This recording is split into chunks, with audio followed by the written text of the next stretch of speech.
Sir வணக்கம். சொல்லுங்க. Sir sorry sir. Sir நான் உங்கள்கிட்ட ஒரு ஒரு 5 மினிட்ஸ் பேசலாங்களா சார்? எனக்கு ஒரு டெஸ்டிமோனியல் ஒன்று இருக்குங்க சார். என்ன டெஸ்டிமோனியல்? இப்போ என்னுடைய டெஸ்டிமோனியல் வந்து நான் இப்போ நவம்பர் 19ஆம் தேதி வந்து நான் திருவண்ணாமலை ட்ரைனிங் போகும்போது கீழே விழுந்துட்டுங்க. அதில் வந்து என்னென்ன அது ஒரு டெஸ்டிமோனியல் மட்டும் கொஞ்சம் சொல்லலாங்களா சார்? எங்க சொல்லணுங்க? உங்கள்கிட்ட ஓ, சொல்லுங்க சொல்லுங்க சொல்லுங்க. இந்த மாதிரி விழுந்துட்டேன் சார். சரி, விழுந்து என்னாச்சு? சார் இப்போ 19ஆம் தேதி அன்னைக்கு திருவண்ணாமலையில் ஃபரூக் சாருடைய ட்ரைனிங் ஒன்று இருந்ததுங்க. ஆமாங்க, தெரியும். அதுக்காக போயிருந்தேன். ம்.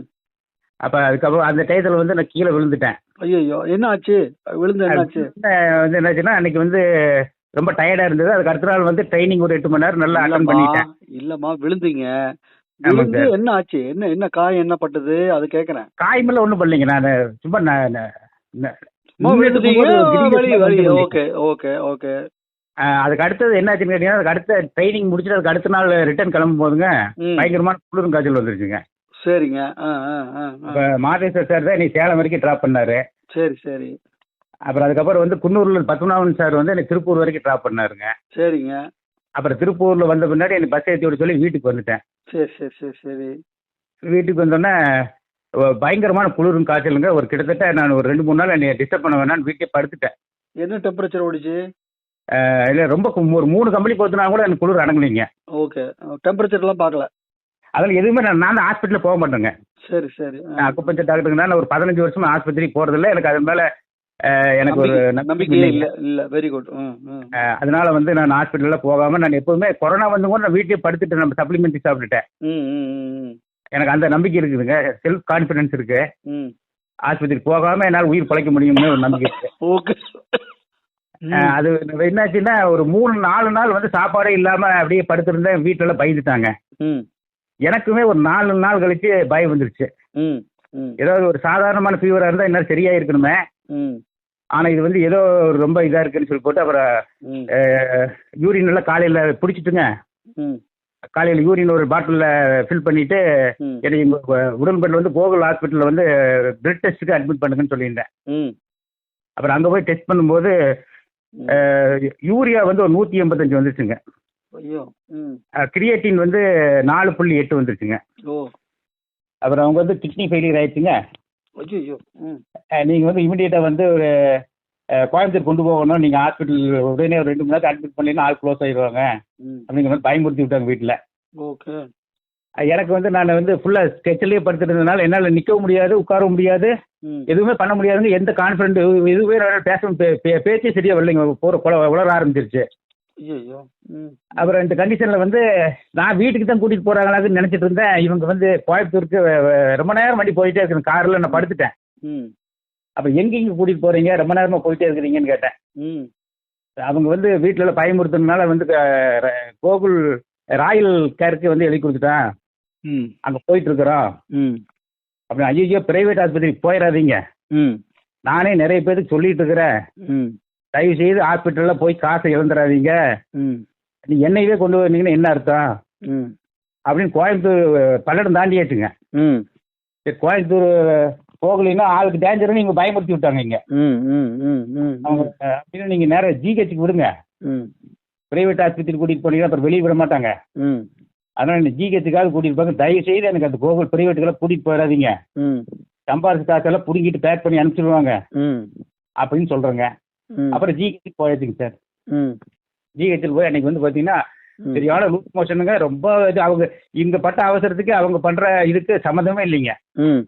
பூரா வந்து இந்த இப்போ புதுசாக வர்றாங்களே சார் இந்த ட்ரைனிங்கு, அந்த சின்ன சின்ன பையனுங்களையும் பிள்ளைகளையும் வச்சு டெஸ்ட் எடுத்துட்டு இருக்கிறாங்க. நம்மளை வந்து பலிகடா ஆக்குறாங்க. ஆமா. இதெல்லாம் பண்ணிட்டு இருக்கும்போது எனக்கு வந்து அங்கே இருக்கிறதுக்கே எனக்கு பிடிக்கலிங்க. நான் நினைச்சு போனது ஒண்ணுங்க, அங்க நடக்கிறது வேற. இல்ல, அதான் கவர்மெண்ட் ஹாஸ்பிட்டல் என்ன நடக்கும்னா, இந்த புதுசா படிக்கிறவனை கொண்டு விட்டுட்டு இந்த டாக்டர் இருக்கா மாதிரி இவன் மேல உட்காந்து கதை அடிச்சிட்டு இருப்பான், அல்லது இவனுடைய வேலையை வேற ஏதாவது பார்த்துட்டு இருப்பான். பார்த்துட்டு இருக்கிறாங்க. அப்புறம் அது வந்து பாத்தீங்கன்னா பக்கத்துல வந்து எனக்கு 2 பெட்ல வந்து டெய்லி இன்னைக்கு கரெக்டா அங்கே போகும்போது 28ஆம் தேதி அன்னைக்கு நான் பிளட் டெஸ்ட் எடுக்கிறேங்க சார். 28 நவம்பர் அங்கே கோயம்புத்தூர் அங்கே போயாச்சு அட்மிட். அங்கே இப்போ ஜிஹெச்சில் வந்து ஜென்ரல் வார்டில் கொடுத்துட்டாங்க, படுத்திருக்கேன். அன்றைக்கி நைட்டுக்குள்ளாரே 2 பேர்த்த பேக் பண்ணிட்டாங்க. நாங்கள் வீட்டில் சொல்கிறேன், ம். இங்க படுக்க வச்சீங்கன்னா நாளைக்கு என்னையும் பேக் பண்ணிடுவாங்க. ம். என்னை தயவு செய்து வீட்டுக்கு கூட்டிட்டு போங்க ம். அப்படின்னா அவங்க காலையில வந்து டாக்டர் வந்து செக் பண்ணிட்டு ம். கிரியேட்டின் வந்து 6.2 வந்துருச்சுட்டு அவருக்கு அவங்களுக்குள்ள பேசிக்கிறாங்க. ம். இமீடியட்டா வந்து டயாலிசிஸ் மேல கூட்டிட்டு போயிருங்க ம். அப்படின்னு சொல்லி அப்புறம் எங்க வீட்டுல தம்பிட்டெல்லாம் சொல்லி டயாலிசிஸ் பண்றதுக்கு எனக்கு பிளேட் எல்லாம் வாங்க போயிட்டு அப்படிங்க மேல கழுத்துக்கிட்ட சேவ் பண்ண சொல்லிட்டாங்க. ம். அப்புறம் தொப்புளுக்கு கீழே சேவ் பண்ணிட்டு மேல டயாலிசிஸ்க்கு வந்துருங்க அப்படின்னு. ம். அப்புறம் நான் வந்து என்ன சொன்னேன்னா டயாலிசிஸ்க்கெல்லாம் வரமாட்டேன், ம். என்னை தயவு செய்து வீட்டுக்கு கூட்டிட்டு போயிருங்க ம். அப்படின்னா எல்லாரும் பயந்துட்டாங்க. ம். நான் ஒரே தான் சொன்னேன், எனக்கு வந்து ஒரு நம்பிக்கை இருக்கு, ம். நீங்க வீட்டுக்கு கூட்டிட்டு போங்க, ம். என்னுடைய ட்ரீட்மெண்ட் ஒன்று இருக்கு. ம். ஏன்னா நான் அக்குபஞ்சர் டாக்டர், எனக்கு தெரியும். ம். நான் அந்த விஷயத்த கடைசியில் உங்களுக்கு சொல்றேன் நான். ம். ம். ம். ம். அதனால எனக்கு வீட்டுக்கு கூட்டிட்டு போங்க ம். அப்படின்னு சொல்லிட்டுங்க. ம். இவங்கெல்லாம் வந்து விடவே மாட்டேங்கிறாங்க. எல்லாம் நீ பிரைவேட் ஆஸ்பத்திரிக்காவது கூட்டிட்டு போகணும்னு நினைக்கிறாங்களே ஒழிய ம். ம். வீட்டுக்கு நீ கூட்டிட்டு வர மாட்டேங்கிறாங்க. ம். ம். ம். அப்புறம் தம்பி இப்படி சத்தம் போட்டு நீ வந்து கார் எடுத்துட்டு வர முதல்ல, ம். நான் வந்து டயாலிசிஸ்க்கெல்லாம் வரமாட்டேன், ம். டயாலிசிஸ் வந்து நீ பேஷண்ட் ஆக்கிடுவாங்க, ம். அது தயாரா இல்லை, ம். நீங்க உண்மையிட்ட வந்து என்னை வந்து வீட்டுக்கு கூட்டிட்டு போயிருங்க, ம். இல்லைன்னா நான் வந்து வரமாட்டேன் மேலே அப்படின்ட்டேன். ம். அப்புறம் சரி அண்ணன் என்ன சொன்னாலும் கேட்க மாட்டாருன்னு சொல்லி கார் எடுத்துட்டு வந்துட்டு ம். ஸ்கெட்சிலே படுத்துட்டு வீட்டுக்கு வரணுங்க. ம். வரும்போதே நான் அங்கிருந்து வரும்போது குடிமங்கலத்தில் வந்து 4 ரோட்ல விஜயலட்சுமி என்னுடைய டீம் டவுன்லைன் ஒரு லேடி இருக்காங்க. ஓகே. ஓகே. எங்க அங்க வந்து கோயம்புத்தூர்லயா? கோயம்புத்தூர்லயா? இங்க உடுமல்பேட்டுங்க, உடுமல்பேட்டை குடிமங்கலம். ஓ சரி, கோயம்புத்தூர்ல இருந்து வரும்போது குடிமங்கலத்துல. ஓகே. ஓகே. ஆமாங்க. அப்போ அவங்க ஒரே ஒரு ஹெல்ப் மட்டும் கேட்டேன், மேடம் எனக்கு ஒரு ஃபுட் பேட்ச் மட்டும் ஒன்று வாங்கி கொடுங்க, ம்.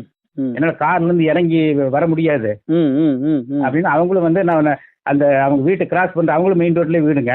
ம். ம். ம். ம். அந்த கிராஸ் பண்ணுறதுக்குள்ள வந்து குடிமங்கலம் ஸ்டாக் பாயிண்ட்ல ஒரு ஃபுட் பேட்ச் வாங்கிட்டு எனக்காக வெயிட் பண்ணாங்க. ம். ம். ம். ம். அப்புறம் நீ பார்த்துட்டு அவங்க அழுதுட்டாங்க சார், அந்த மாதிரி இருந்த நான் கண்டிஷன். ம். ம். அப்புறம் பார்த்துட்டு அப்புறம் வந்து நான் வீட்டுக்கு வந்துட்டு ம். 29ஆம் தேதி ஒரு 5 பேட்ச் வந்து நான் ஒட்டுறேன் சார். தொப்புளு கீழே 1, ம். பின்னாடி கிட்னி பகுதியில் 2, ம்.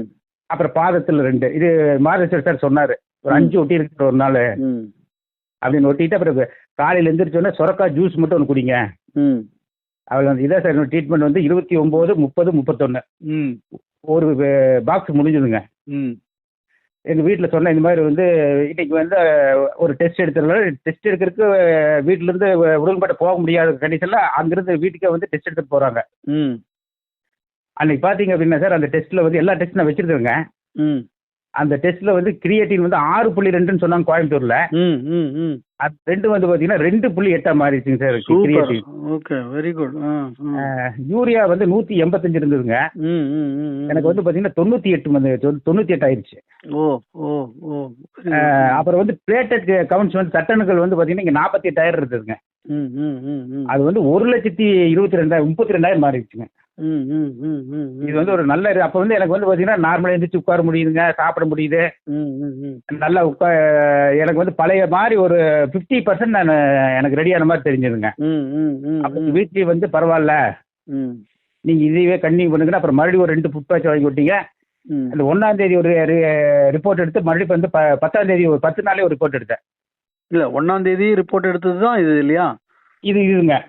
அப்புறம் அப்புறம் வந்து 10ஆம் தேதி அன்னைக்கு ஒரு ரிப்போர்ட் எடுக்கிறேன். அது வரைக்கும் என்னுடைய இது என்னன்னு கேட்டிங்கன்னா ஒன்லி ஒரு நாள் விட்டு ஒரு நாள் ஃபுட் பேட்ச் ஓட்டுறேன். 5 எல்லாம் 5 ஃபுட் பேட்ச். ஒரு நாள் டு ஒரு நாள் 5 ஃபுட் பேட்சா? இல்லைங்க, கன்வீனியஸாக ஃபுட் பேட்ச். அது 10 நாள் மட்டும் 2 பாக்ஸ் முடிச்சுட்டேன். இல்ல புரியல. அந்த 1ஆம் தேதி எடுத்தீங்க இல்லையா? அப்போ 1ஆம் தேதி வந்து மறுபடியும் 2 பாக்ஸ் வாங்கினேன் சார். இல்லம்மா 1ஆம் தேதி 28லேருந்து 29 1ஆம் தேதி வரைக்கும். 29னா 29, 30, 1, 31 3 நாள் எல்லாம் தினம் 5 ஃபுட் பேட்ச். இல்லைங்க, ஒரு நாளுக்கு மட்டும்தான் 5 ஓட்டினேன். அப்புறம் பாக்கி எல்லாம் 2 தான் ஓட்டினேன். 2 எங்க காலில் தவிர்த்துறோம். காலில் மட்டும்தான் ஓட்டணுங்க. ஓகே. ஓகே. ஓகே. அப்போ ஒரு பாக்ஸ் முடிஞ்சதுங்களா? அப்புறம் மறுபடியும் வந்து 1ஆம் தேதி அன்னைக்கு 2 பாக்ஸ் வாங்கிட்டு வந்தேன். 2 பாக்ஸ் வாங்கிட்டு வந்து அந்த 10 நாளில் வந்து 2 பாக்ஸ் முடிச்சிட்டேன். அதெல்லாம் காலு தான். டெய்லி காலில் மட்டுங்க. அப்போ அந்த ரிப்போர்ட் என்னன்னு கேட்டிங்கன்னா 2.8 இருந்த கிரியேட்டின் வந்து 2க்கு வந்துருச்சுங்க. ஓ. யூரியா வந்து 98 இருந்தது வந்து 76க்கு மாறிடுச்சு. இல்லை 70 இருந்தது 76 ஆயிடுச்சா? இல்லைங்க, 98 இருந்த 70 ஆயிடுச்சு. ஓகே. ஓகே. 78 72 மாறிடுச்சுங்க. மாறிடுச்சு. கட்டடங்கள் வந்து 1,32,000 இருந்தது 1,42,000 மாறி. ஓகே. அது வந்து 1,35 இருந்தாலே போதும். நமக்கு 1,45 வந்துருச்சு. இந்த இந்த பிட்வீன் டயத்தில் வந்து மோஷன் எல்லாம் நல்லா டைட் ஆயிடுச்சுங்க. நல்லா நார்மலா இருக்கேன். நான் பழைய மாதிரி எதிர்த்து உட்காந்து எல்லாரும் கூட பேச ஆரம்பிச்சாச்சு. நார்மல் ஆயிட்டேன்னு வைங்களேன்.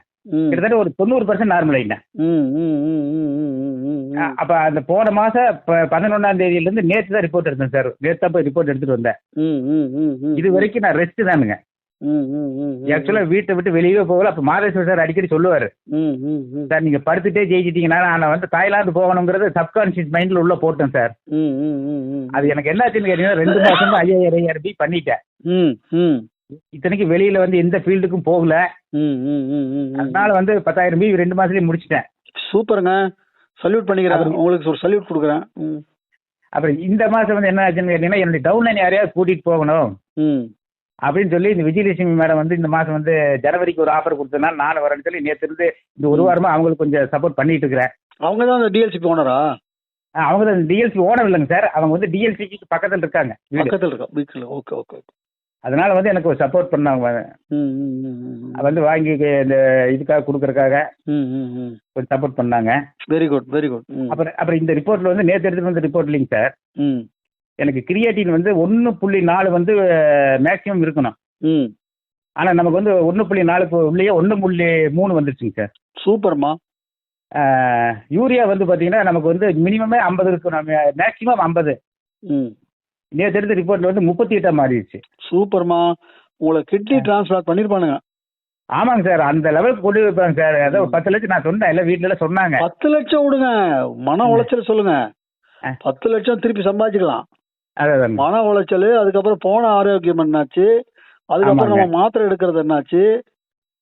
ஐயோ அது ஒரு பெரிய பிரச்சனைங்க. அதுல வந்து உங்களோட இது வந்து ஒரு பெரிய விஷயம். உங்களை ஜூம் மீட்டிங்லாம் ரெகுலரா வருவீங்களா சார்? உங்களுக்கு டெய்லி நான் உடம்பு சரியில்லாதப்ப கூட நான் வந்து உள்ள பார்த்துட்டே தான் இருப்பேன். இல்ல எது கேட்டேன்னா, ஜூம்ல உங்களை ஒரு தடவை நான் இது பண்ணி விடுறேன், டெஸ்ட் பண்ணி அடிக்க விடுங்க. கண்டிப்பா பேசுங்க சார். அதுதான் அதுக்காக உங்கள்கிட்ட இப்போ சொல்ல வந்தது காரணம் கூட. அடுத்தது இப்போ நம்ம பேசுறது ரெக்கார்டாக தான் ஆயிட்டு இருக்கு. சரிங்க சார். இதையும் நான் வாட்ஸ்அப்ல போட்டு விடுறேன். Okay sir. ரொம்ப எல்லாருக்கும் தெரியணுங்க. இதெல்லாம் எல்லாருக்கும் தெரியணுங்க. அடுத்தது எல்லாருக்கும் இந்த மாதிரி தைரியம் வரணுங்கிற ஒரு இதுவும் வரணுங்க. சாதாரண தைரியம் இல்லைங்க இது. அதான் அந்த தைரியம் வர்றதுக்கு என்ன காரணம்னு உங்களுக்கு சொல்லிடுங்க சார். அது மட்டும் இன்னும் ஒரு 2 நிமிஷம் சொல்லிட்டுங்களா? சொல்லுங்க சொல்லுங்க சொல்லுங்க. அதாவது என்னன்னு கேட்டீங்கன்னா சார், நான் வந்து 7 வருஷத்துக்கு முன்னாடி வெஸ்டேஜுக்குள்ள ஜாயின் பண்ணேங்க சார். 2015. நான் வெஸ்டேஜுக்குள்ள வரும்போது நான் வந்து வீட்டில் வந்து இப்போ அக்குபஞ்சர் கிளினிக் வச்சிருக்கேன். நான் வந்து என்ன வர்ற பேஷண்ட்களுக்கு கொடுப்பேன்னா அக்குபஞ்சர் ட்ரீட்மெண்ட் கொடுத்து சென்னையிலேருந்து ஒரு ஹெர்பல்ஸ் வந்து எல்லாம் கொடுத்துட்டு இருந்தாங்க. அதில் வந்து ஸ்பைருலினா இருக்குதுங்க, நோனி, அலோவேரா ஜூஸ், எல்லாமே ஜூஸுங்க. அந்த இதில் வந்து நான் எல்லாம் கொடுத்துட்டு இருந்தேன். அந்த சுச்சுவேஷனில் தான் வெஸ்டேஜுக்குள்ளே வரேங்க. வெஸ்டேஜுக்குள்ளே வரும்போது எனக்கு வந்து இந்த டேப்லெட் எல்லாம் பார்க்கும்போது கொஞ்சம் ரேட் அதிகம் அப்படி இப்படினால கொஞ்சம் மைண்டுக்குள்ள இருந்தது. நிறைய டவுட் எல்லாம் நிறைய இருந்ததுங்க. டக்குனு எல்லாம் மாறல. நான் அந்த சுச்சுவேஷன்ல வந்து ஃபர்ஸ்ட் அட்டம் பண்ணது பார்த்தீங்கன்னா ஒரு இந்த டெஸ்டிமோனியில் வந்து நான் விஎல்சியில் வந்து நீங்க உங்க இதில் வந்து நான் பேசியிருக்கேன். நீங்க கேட்டிருப்பீங்க. ஆனால் ஞாபகம் இருக்கான்னு தெரியலீங்க, மறந்துருப்பீங்கன்னு நினைக்கிறேன். ஒரு 4-5 வருஷத்துக்கு முன்னாடி டெஸ்டிமோனி சொல்லியிருக்கேன். அது என்னன்னு கேட்டீங்கன்னா சார், ஒரு ஃபர்ஸ்ட் நான் அட்டம் பண்ணதே வந்து ஒரு கிட்னி ஃபெயிலியர் பேஷண்ட் சார். அந்த பேஷண்ட் வந்து பார்த்தீங்கன்னா அவங்க ஒரு லேடி அக்குபஞ்சர் டாக்டர் இருக்காங்க. அவங்க தான் வந்து அவங்களுக்கு தெரிஞ்சவங்க. அவங்களை கூப்பிட்டுருக்காங்க ட்ரீட்மெண்ட்டுக்காக, அக்குபஞ்சர் ட்ரீட்மெண்ட் எடுக்கணும்னு. அவங்க கேஎம்சிஹெச்ல போய் 10 லட்சம் செலவு பண்ணிட்டு வந்தாங்க கிட்னி ஃபெயிலியர். ஐயோ, என்னன்னா டிரான்ஸ்பிளான்ட்லாம் பாயாச்சு? இல்லை அதெல்லாம் பண்ணலைங்க சார். டயாலிசிஸ் தான் பண்ணிட்டு இருந்தாங்க.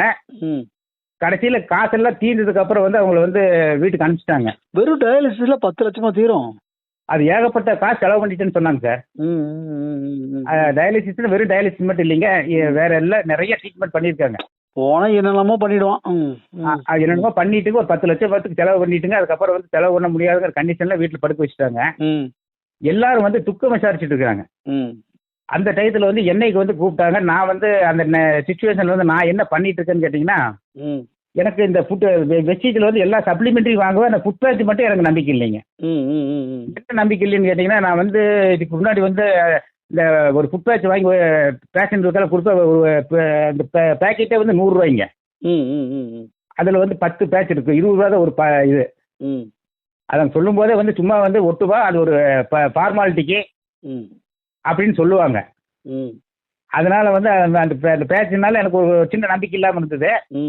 அதுக்கு பதிலாக நான் வந்து ஒரு ட்ரீட்மெண்ட் கொடுத்துட்டு இருந்தேங்க. அந்த நெகட்டிவ் பாசிட்டிவ் அயன் மூலியமா தண்ணியில வந்து கால் வச்சு அந்த உடம்புல இருக்கக்கூடிய கழிவுகளை பூரா வெளியே கொண்டு வர்றதுங்க.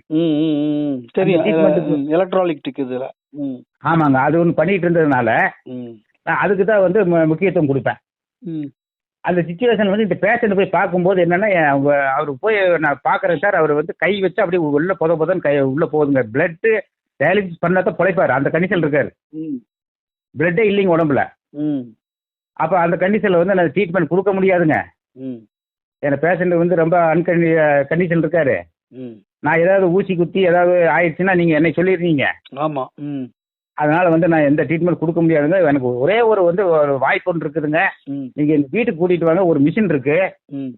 அந்த மிஷினில் உட்கார வச்சிங்கன்னா ஏதோ ஒரு 10% 20% வந்து ஒரு கேரண்டி கொடுப்பணுங்க அப்படின்னேன். அப்போ அவங்க சொன்னாங்க, சார் 3 பேர் சேர்ந்து தூக்கிட்டு வந்து வெளியே உட்கார வைக்கிறோம், இவருக்கு காருக்குள்ளேயே படுக்க வைக்க முடியாது சார், அந்த கண்டிஷன் இருக்காங்க. ஏன்னா உடம்பெல்லாம் வீங்கி வயிறெல்லாம் வீங்கிடுச்சுங்க சார். மோஷன்லேருந்து போய் ஒரு வாரம் மோஷனே போகாமல் இருக்காரு. அப்போ அந்தளவுக்கு வயிறெல்லாம் வீங்கி வயிற்றை நீவி விட்டுட்டு இருக்காங்க எண்ணெய் போட்டு. என்னங்க எண்ணெய் போட்டு நீவி விட்டுட்டு இருந்து இது எப்படிங்க ஆகும்? வயிறு மோஷன் போகாமல் இது ஒன்றுமே பண்ண முடியாதுங்க, ரொம்ப கிரிட்டிக்கல் பொசிஷன் இருக்காரு அப்படின்னு சொல்லிட்டு அவருக்கு வந்து ஒரே ஒரு விஷயம் நான் சொன்னேன் சார். நான் ஒரு கம்பெனியில் இப்போ தான் ஜாயின் பண்ணியிருக்கேன். இதில் வந்து இந்த ஃபுட் பேட்ச்னு ஒன்று இருக்குது. அது வந்து உடம்புல இருக்கிற நச்சுக்கெல்லாம் எடுக்குன்னு சொல்கிறாங்க.